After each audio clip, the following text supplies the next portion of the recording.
Michael Rogner with Tomahawk Nation, and today we're going to the mailbag. I've been getting two questions. One, is John Henson going to play in the ACC Championship? And two, how does Florida State match up with North Carolina, with or without John Henson? So first of all, John Henson, he could play right now. He's not that hurt. North Carolina is holding him out for precautionary reasons. If Roy Williams really wants to win an ACC championship, John Henson's going to play.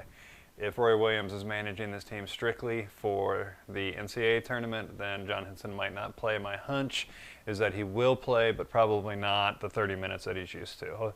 He might play 15 minutes, 20 minutes, kind of putting him in more strategic positions. So, second question: how does Florida State match up with North Carolina? When Florida State has the ball, what they're going to do is they're going to spread North Carolina out, and they're going to attack from the wings with dribble penetration. And the reason they're going to do this is because of Kendall Marshall. North Carolina is a great defensive team. They're 8th in the nation in defensive efficiency, but they have one glaring weakness, and this is something that Leonard Hamilton would never stand for. I tweeted 3 or 4 days ago, sort of jokingly, that Kendall Marshall, no way would he start for Florida State because he couldn't defend my mother. And to be fair, my mother's a professional athlete. Sure, she's 72, but she could take Kendall Marshall to the hole because he is a horrible, horrible defender.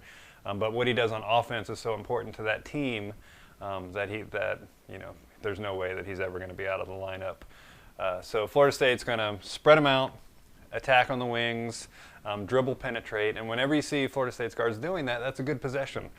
Dribble penetrate, dump it down to Bernard James, Xavier Gibson, if the North Carolina defenders come out to double team, or kick it to the wing for a three-pointer. That's what Florida State did last time they played North Carolina. They're not going to beat North Carolina by 33. They're not even going to be favored in this game, but that's how they're going to attack. If they're not attacking that way, there's a problem. If they're swinging the ball around the perimeter, only attacking on post-entry passes, bad things are going to happen, and they'll have no chance to win this game. Defensively, when North Carolina has the ball, North Carolina attacks directly into the teeth of the Florida State defense. Florida State likes to defend the paint. They like to take away shots. The closer you are to the basket, the more guys you're going to have on you. And that's just the way that Florida State plays defense. That's also the way that North Carolina attacks. They get into Zeller, they get into Henson, they get into Barnes. They have all of these weapons on the inside. Sure, they can shoot the three, they can do other things, but North Carolina was 340th in three-point attempts, and with good reason, because they've got plenty of weapons on the inside. They get out and run, fast break, secondary break. If those don't work, they pull the ball out, dump it back down, and attack right at the rim. Tyler Zeller was really the only player that had a really good game against Florida State last time. Expect him to be the focus of North Carolina's offense. I would anticipate that he's going to be constantly getting the ball. Florida State is going to have to double team him and force the rest of North Carolina players to beat them. This is really going to open up things for Harrison Barnes. It'll open up things for John Henson if he's playing.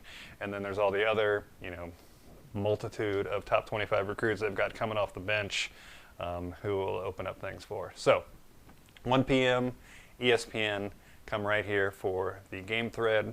Always a good time.